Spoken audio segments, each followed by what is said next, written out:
2023 से ही हमने देखा था कि कई सारे ऐसे मामले सामने आए थे जहां एक्यूज को बेल नहीं मिल पा रही थी। इन सब में कुछ नामी चेहरे जैसे कि दिल्ली के चीफ मिनिस्टर अरविंद केजरीवाल, आम आदमी party leader Manish Sisodia, BRS leader के कविता जैसे नाम भी शामिल थे। फिर 2024 में भी कुछ केसेस में हमने और ऐसे मामले देखे जहां बेल मिल पाना मानो नामुमकिन सा हो गया, और इस सिचुएशन ने न सिर्फ एक्यूज और उनके वकीलों को परेशान किया बल्कि ये जजेस और सुप्रीम कोर्ट के कुछ लॉयर्स के लिए भी चिंता का विषय बन गया। वैसे तो सुप्रीम कोर्ट ने रिसेंटली कई सारे बेल मैटर्स में ये कहा है कि कोर्ट्स को bail is the rule and jail is the exception का प्रिंसिपल अपनाना चाहिए, और ये भी क्लैरिफाई किया है कि ये अप्रोच नॉर्मल बेल मैटर्स के साथ साथ मनी लॉन्ड्रिंग मैटर्स में भी अप्लाई होनी चाहिए। इवन की सुप्रीम कोर्ट बार एसोसिएशन के प्रेसिडेंट कपिल सिब्बल ने भी रिसेंटली एक एड्रेस में इसी प्रिंसिपल को हाईलाइट करते हुए स्टेट किया, our trial courts, district courts and session courts must be empowered to deliver justice without fear or favor.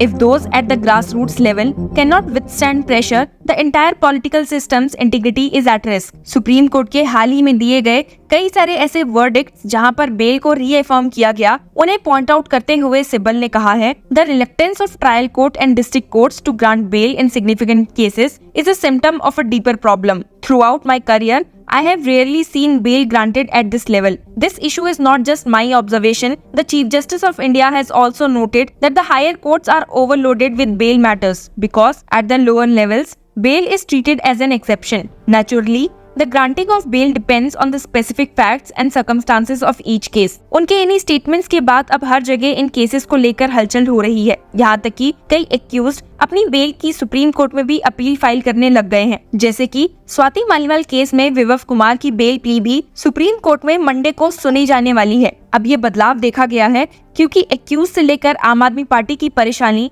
Bell के कंटेक्स्ट में बहुत कम हो गई है, खासकर कि पीएमएलए के अंडर रजिस्टर्ड मामलों में। सुप्रीम कोर्ट ने prevention of money laundering act 2002 के प्रोविजंस को लेकर कई बड़े फैसले दिए हैं, जिन्होंने न सिर्फ इस कानून के दृष्टिकोण को साफ किया बल्कि उन अधिकारों को भी हाईलाइट किया जो आरोपी को मिलने चाहिए। ये फैसले सिर्फ एक कानूनी समस्या को सुलझाते हुए नहीं बल्कि समाज के हर व्यक्ति के हक को सुरक्षित करते हुए नजर आए हैं। लेकिन सवाल ये है कि क्या ये फैसले वास्तविकता में आम आदमी के लिए एक रिलीफ बन पाएंगे या सिर्फ कानून के पिंजरे में बंद बातें बनकर रह जाएंगी। 2022 में सुप्रीम कोर्ट ने Vijay Madan Lal Chaudhary versus Union of India case में एक टिप्पणी दी जिसमें पीएमएलए के कई स्ट्रिक्ट प्रोविजंस को सही ठहराया गया। जस्टिस एएम खानविलकर के नेतृत्व में 3 जज बेंच ने ईडी के वाइड रेंजिंग पावर जैसे कि अरेस्ट और बेल के मामले में पावर को अपहोल्ड किया। इस केस में कोर्ट ने ईडी को अपनी डिस्क्रिशन के साथ इन्फोर्समेंट केस इन्फॉर्मेशन रिपोर्ट यानी कि ECIR शेयर न करने का अधिकार दिया, लेकिन कोर्ट ने ये जरूर कहा कि अरेस्ट के ग्राउंड्स आरोपी को बताने ही पड़ेंगे। यहाँ सवाल ये उठता है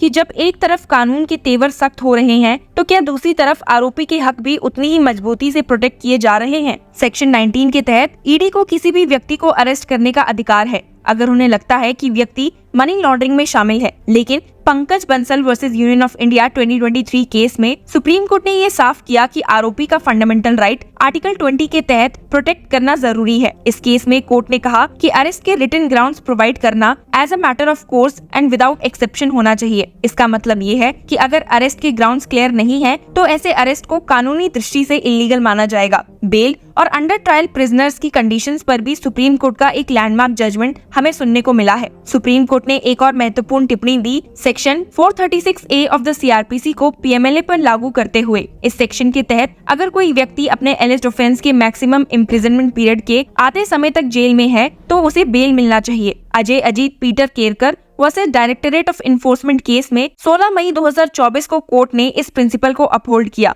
लेकिन नए भारतीय नागरिक सुरक्षा संहिता की प्रोविजंस के तहत सेक्शन 436A को रिप्लेस किया गया है, जिसका प्रभाव पीएमएलए केसेस पर भी क्या पड़ेगा ये अभी देखना बाकी है। अरेस्ट की जरूरत और उसका मूल्यांकन पर जुलाई 12, 2024 को सुप्रीम कोर्ट ने दिल्ली के चीफ मिनिस्टर अरविंद केजरीवाल को ईडी के दिल्ली एक्साइज पॉलिसी केस में इंटरिम बेल दी। केजरीवाल ने अपने अरेस्ट को चैलेंज किया था ये कहकर कि ईडी के पास उन्हें अरेस्ट करने का मटेरियल तो था लेकिन उन्हें अरेस्ट करने की जरूरत नहीं थी। कोर्ट ने कहा कि ईडी का रीजन टू बिलीव होना जरूरी है, लेकिन ये भी जरूरी है कि ये रीजन एडमिसिबल एविडेंस से बैक्ड अप हो। ये एक हाई थ्रेशोल्ड सेट करता है जिसमें अरेस्ट जस्टिफाई करना मुश्किल हो सकता है। ये मुद्दा कि need and necessity to arrest valid ground है या नहीं, पीएमएलए के अंडर अरेस्ट को चैलेंज करने के लिए अब एक 5 जज बेंच को रेफर किया गया है, जिसका फर्दर एग्जामिनेशन करना होगा। ऐसे ही 9 अगस्त 2024 को सुप्रीम कोर्ट ने farmer Delhi deputy chief minister Manish Sisodia को बेल दी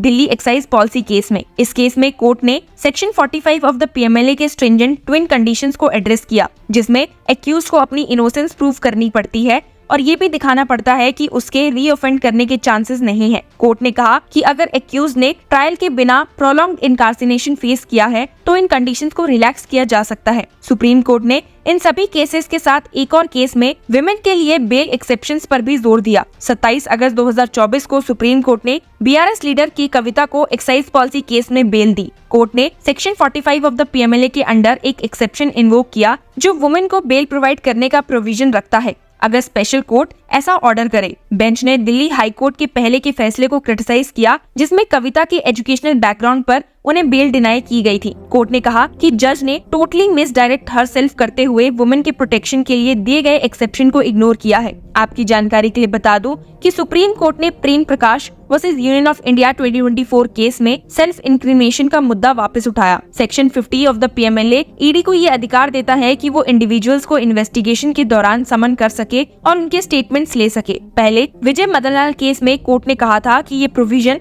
आर्टिकल 23 को वायलेट करता है, लेकिन कोर्ट ने ये भी रिट्रीट किया था कि पुलिस ऑफिसर्स को दिए गए कन्फेशंस एविडेंस एक्ट 1872 के सेक्शन 25 के तहत इनएडमिसिबल होते हैं। जस्टिस विश्वनाथन ने एक केस को एड्रेस करते हुए कहा कि जुडिशियल कस्टडी में दिए गए कन्फेशंस वॉलंटरी नहीं माने जा सकते और इसीलिए ये इनएडमिसिबल होंगे, जो कॉन्स्टिट्यूशनल प्रोटेक्शन के अगेंस्ट सेल्फ इंक्रिमिनेशन के साथ अलाइन करता है। अब सुप्रीम कोर्ट के ये फैसले आम आदमी के हक में एक रिलीफ की तरह लगते हैं, लेकिन ये देखना अभी बाकी है कि इनका इम्पैक्ट ग्राउंड रियलिटी पर क्या रहेगा। पीएमएलए जैसे स्ट्रिक्ट लॉ को रिलैक्स करने की कोशिश एक तरफ जुडिशरी के फेयर और जस्ट नेचर को दिखाती है, लेकिन दूसरी तरफ ये सवाल भी उठता है कि ऐसे फैसले क्या एक्यूज के लिए एक लूप होल बनकर रह जाएंगे। जुडिशरी का रोल हमारे डेमोक्रेटिक प्रोसेस में अकाउंटेबिलिटी और फेयरनेस को इंश्योर करना है। ये फैसले इस बात की याद दिलाते हैं कि कानून का असली मकसद क्या है, लेकिन ऐसे हार्श लॉज के बीच जब इनको रिलैक्स करने की बात होती है तो ऐसा ना हो कि कानून का असली उद्देश्य ही कॉम्प्रोमाइज हो जाए। अंत में सुप्रीम कोर्ट के ये फैसले एक डायनामिक बैलेंस बनाने की कोशिश है लॉ के सख्त प्रोविजन